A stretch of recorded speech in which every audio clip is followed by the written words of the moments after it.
Class 9। जैसे कि आपका बेसिक पाठ्यक्रम समाप्त हो गया है, आज से मैं आपका जो आपके पाठ्य पुस्तक का सिलेबस है वो मैं शुरू करूँगी। बच्चों, जैसे कि मैं पहले ही बता चुकी हूँ आपको, आपकी हिंदी की 3 पुस्तकें, एक है आपका संचयन, एक है स्पर्श और एक है आपकी व्याकरण तर्क। तो मैं आपको स्पर्श पाठ्य पुस्तक का पाठ है दुख का अधिकार। दुख का अधिकार बच्चों मैं आपको पहले भी पढ़ा चुकी हूँ और उसके प्रश्नोत्तर भी करा चुकी हूँ, परंतु आज से मैं आपको चैप्टर 1 से फिर से कराऊंगी, इसलिए ताकि जिन बच्चों का वर्क पूरा नहीं है वो बच्चे अपना वर्क पूरा कर लें और जिनका वर्क पूरा है वो अपना रिवीजन कार्ड करें। और सभी बच्चों को क्लास ग्रुप में वर्क सेंड करना अनिवार्य है, क्योंकि आपको हर एक होमवर्क का 1 नंबर आपको मिलेगा और यही नंबर जोड़कर आपके FA1 में ये नंबर आपके जोड़े जाएंगे। इसलिए बच्चों, जिसका वर्क पूरा नहीं है आज से वो अपना वर्क चैप्टर 1 से पूरा कर सकते हैं। तो मैं आज आपको स्पर्श में पाठ 1 दुख का अधिकार, दुख का अधिकार का चैप्टर में आज आपको समझाऊंगी।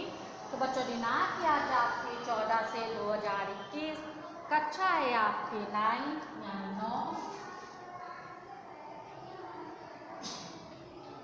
कक्षा 9,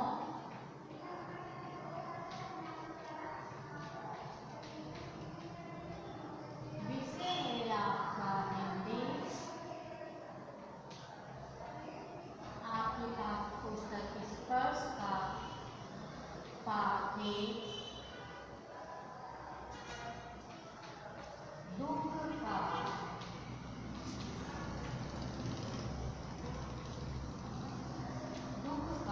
अधिकार। बच्चे, इस चैप्टर में आपको समझाऊंगी। इस चैप्टर को अच्छी तरह सुनकर समझकर आप 1-1.5 पन्ने में इसका सारांश करके, यानी दुख का अधिकार का सारांश करके 1 या 1.5 पन्ने में करके आपको क्लास ग्रुप में सेंड करना है। यही आपका वर्क होगा। बच्चों, दुख का अधिकार, मनुष्यों की पोशाकें उन्हें विभिन्न श्रेणियों में बांट देती हैं। प्रायः पोशाक ही समाज में मनुष्य का अधिकार और उसका दर्जा निश्चित करती है। वह हमारे लिए अनेक बंद दरवाजे खोल देती है, परंतु कभी ऐसी भी परिस्थिति आ जाती है कि हम जरा नीचे झुककर समाज की निचली श्रेणियों की अनुभूति को समझना चाहते हैं।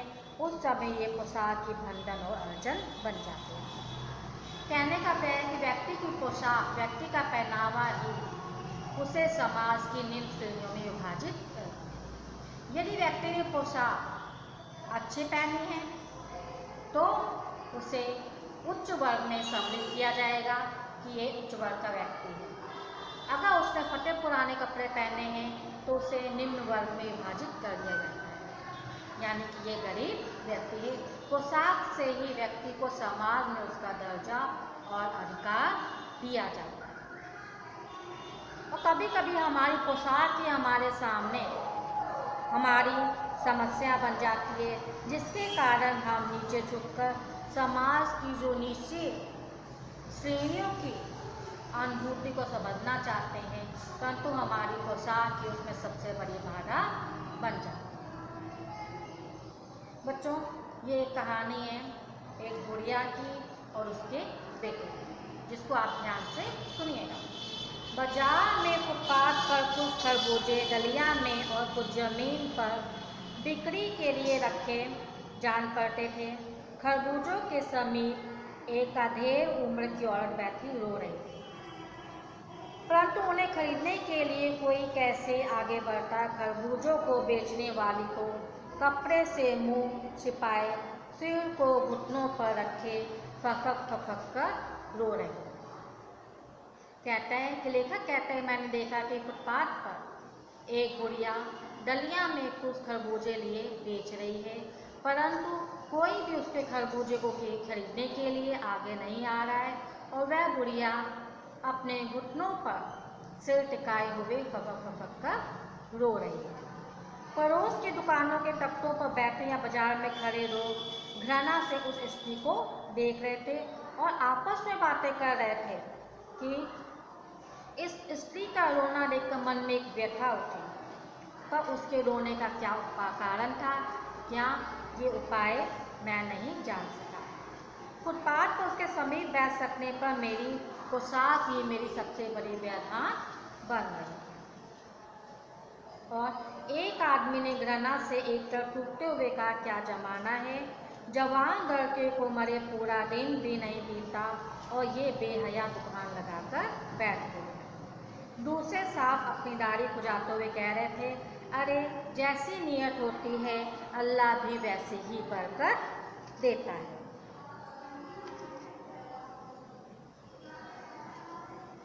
सामने के फुटपाथ पर खड़े आदमी ने दिया सलाई की तीली से खान खुजाते हुए कहा, अरे इन लोगों का क्या है, ये कमीने लोग रोटी के टुकड़े पर जान देते हैं, इनके लिए बेटा बेटी कसम लुगाई धन ईमान सब रोटी का टुकड़ा है। यानी लोग उनसे उस बुढ़िया को देख उससे घृणा कर रहे थे, क्योंकि उसी दिन उसका इकलौता बेटा जिसका नाम भगवाना था उसकी मृत्यु हो गई थी और उसी दिन वो बाजार में खरबूजे बेचने के लिए आ गए।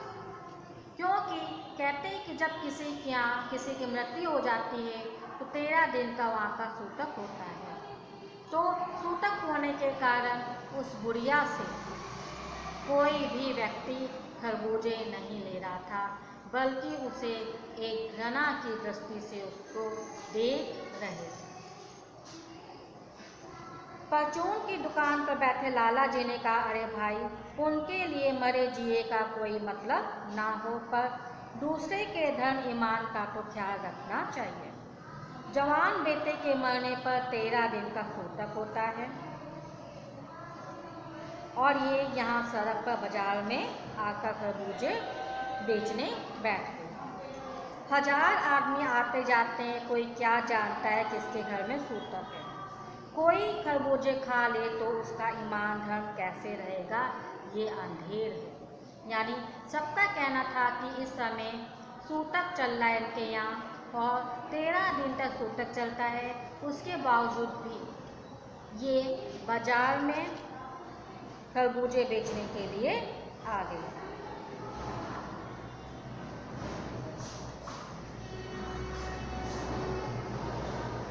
पास पड़ोस की दुकानों पर लेखक कहता है कि मैं पास पड़ोस की दुकान पर गया, वहाँ पूछने पर पता चला कि उसका 23 बरस का जवान लड़का था जिसका नाम भगवाना था। घर में उसकी बहू और पोता पोती हैं। लड़का जो था भगवाना वो शहर के पास 1.5 बीघा भर जमीन में कसियारी करके परिवार का निर्वाह करता था। खरबूजों की डलिया बाजार में पहुंचाकर कभी लड़का स्वयं सौदे पर बैठ जाता था और कभी माँ बैठ जाती थी। कहते हैं कि जो बुढ़िया है उसका एक 23 साल का एक लौता बेटा भगवाना था, जिसका उसका पोता पोती और बहू भी थे। और जो उसका बेटा भगवाना था वह शहर के पास उसकी 1.5 बीघा जमीन थी जहाँ पर कसियारी करके वह फल और सब्जी उगाता था और जिसे बाजार में बेचकर वह अपने परिवार का निर्वाह करता था। और कभी जब वो सौदा लेने के लिए बाजार जाता था तो बुढ़िया दुकान पर बैठ जाती थी और कभी उसका बेटा भगवाना दुकान पर बैठ जाया करता। लड़का परसों सुबह मुंह अंधेरे बेलों में से एक पके खरबूजे चुन रहा था। गीली मेल की तरावट में विश्राम करते हुए एक सांप पर लड़के का पैर पड़ गया। सांप ने लड़के को डस लिया। कहते हैं कि बुढ़िया के बेटा जो भगवाना था वह मुंह अंधेरे, यानी जब ना ही सुबह प्रातःकाल होता है ना ही पूरा अंधेरा होता है, मुंह अंधेरे उस समय वह अपने जो उसकी ज़मीन की बाग पे वहाँ पे वो खरबूजे लेने के लिए गया था ताकि उस खरबूजों को वो बाजार में बेच सके। परंतु वहाँ पर जो गीली मेर की तरावट में एक सांप विश्राम कर रहा था। उस समय उस भगवाना का पैर उस सांप के ऊपर पड़ गया, जिससे उस सांप ने उस भगवाना के पैर में काट दिया।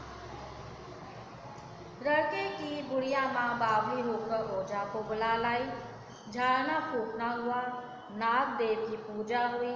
पूजा के लिए दान दक्षिणा चाहिए था। घर में जो कुछ आटा अनाज था दान दक्षिणा में उठ गया। माँ, बहू और बच्चे भगवाना से लिपट लिपट कर रोए, पर भगवाना जो एक दफे चुप हुआ तो फिर ना बोला। सांप के विष से उसका सब बदन काला पड़ गया। कहते हैं कि जब बुढ़िया को पता चला कि उसके बेटे को सांप ने डस लिया है तो वह भागकर ओझा को बुला लाई। झाड़ फूक भी कराया गया, नाग देवता की पूजा भी की गई, परंतु और दान दक्षिणा में घर में आटा चावल जो कुछ भी था बुढ़िया ने वो सभी उठाकर दान दक्षिणा में दे दिया, ताकि उसके इकलौते बेटे की जान बच जाए। परंतु इसके बावजूद भी सांप के विष से उसका सारा बदन काला पड़ गया था और सांप के डसने से उसकी मृत्यु हो गई। जिंदा आदमी नंगा भी रह सकता है, परंतु मुर्दे को नंगा कैसे विदा किया जाए, उसके लिए तो बाजार की दुकान से नया कपड़ा लाना ही होगा, चाहे उसके लिए माँ के हाथों के सननी कंगना ही क्यों ना बिक जाए। कहते हैं कि उस भगवाना के कफन के लिए भी उस बुढ़िया के पास पैसे नहीं थे, क्योंकि जो कुछ भी था उसके पास उसने उसके इलाज में लगा दिया। तो उसके लिए उसने माँ ने हाथ में सननी कंगना पहना था, जो एक तरह का गरीबों के पहनने वाला आभूषण होता है, उसे भी उस बुढ़िया ने अपने बेटे के अंतिम संस्कार के लिए उसे भी बेच दिया। भगवाना का लोक सिधार गया, यानी उसकी मृत्यु हो गई। घर में जो कुछ चूनी भूसी था तो उसे विदा करने में चला गया। बाप नहीं रहा तो क्या, लड़के सुबह उठते ही भूख से बिलबिलाने लगे। दादी ने उन्हें खाने के खरबूजा तो दे दिया, लेकिन बहू को क्या दे। बहू का बदन बुखार से तवे की तरह तप रहा था। अब बेटे के बिना बुढ़िया को दवानी चवन्नी भी उधार कौन देता। यानी कि उसके बेटे के मृत्यु के बाद उसके पोता और पोती के भोजन की व्यवस्था करना उस बुढ़िया के लिए सबसे बड़ी समस्या थी। और जो उसकी बहू थी वो भी बुखार से तप रही थी, यानी उसका बदन भी बुखार से तप रहा था। और अब उसके बेटे की भी मृत्यु हो गई थी, कोई भी उसे उधार ना देता। बुढ़िया रोते रोते और आंखें पोंछते पोंछते भगवाना के बटोरे हुए खरबूजे डलिया में समेट कर बाजार की ओर चल दी, क्योंकि इसके अलावा उसके पास कोई चारा नहीं था। बुढ़िया खरबूजे बेचने का साहस करके आई थी, तो हम सिर पर चादर लपेटे, सिर को घुटनों पर टिकाई फटक फटक कर रोते। उस पुत्र वियोगने के दुख का अंदाजा लगाने के लिए मैं पिछले साल अपने पड़ोस के में पुत्र की मृत्यु से दुखी माता की बात सोचने लगा। वह संप्रांत महिला पुत्र की मृत्यु के बाद 2.5 मास तक पलंग से ना उठ सकी। उन्हें 15-15 मिनट बाद पुत्र वियोग से मूर्छा आ जाती थी, और मूर्छा न आने की अवस्था में आंखों से आंसू ना रुक सकते थे। 2 डॉक्टर हरदम सिराने बैठे रहते थे, हरदम सिर पर बर्फ रखी जाती थी, और शाम तक लोग शोक करने के लिए उनके घर में आते जाते थे। तो लेखक कहता है कि मुझे बुढ़िया के दुख को देखकर उस महिला की याद आ गई जो उसके पड़ोस में रहती थी। उसका भी इकलौता बेटा था जिसकी मृत्यु हो गई थी, परंतु उसकी मृत्यु होने पर उस महिला अपने पुत्र के वियोग में 2.5 महीने तक वह बिस्तर से उठ नहीं पाई थी, और हर समय 2 डॉक्टर उसके सिराने उसका इलाज करने के लिए बैठे रहते थे, और सारा दिन सुबह से लेकर शाम तक उसके रिश्तेदार आस पड़ोस उसके शोक में शामिल होने के लिए आते थे। कहते हैं उस औरत का दुख और बुढ़िया का दुख दोनों ही दुख समान थे, परंतु अंतर ये था कि ये बुढ़िया गरीब स्त्री थी और वो एक संपन्न महिला थी। जब वन को सूझ का रास्ता नहीं मिलता, बचाने से कदम तेज हो जाते हैं। उसी हालत में नाक ऊपर उठाए राह चलते ठोकरे खाता मैं चला जा रहा था और सोच रहा था शोक करने और गम मनाने के लिए भी सहूलियत चाहिए और दुखी होने का भी एक अधिकार होता है।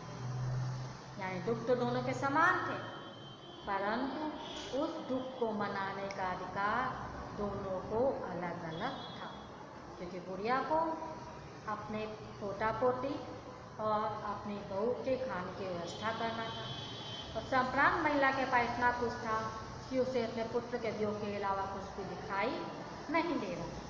बच्चों, ये था आपका दुख का अधिकार, आपके पाठ्य पुस्तक स्पर्श है। बच्चों, इसका सारांश आप 1 या 1.5 पन्ने में करके आज क्लास ग्रुप में सेंड कीजिए ताकि मैं आपका वर्क चेक कर सकूं और आपको नंबर दे सकूं। जिसका वर्क पूरा है वो भी सेंड करेगा और जिसका वर्क पूरा नहीं है वो वर्क करके क्लास ग्रुप में सेंड करेगा। नमस्कार।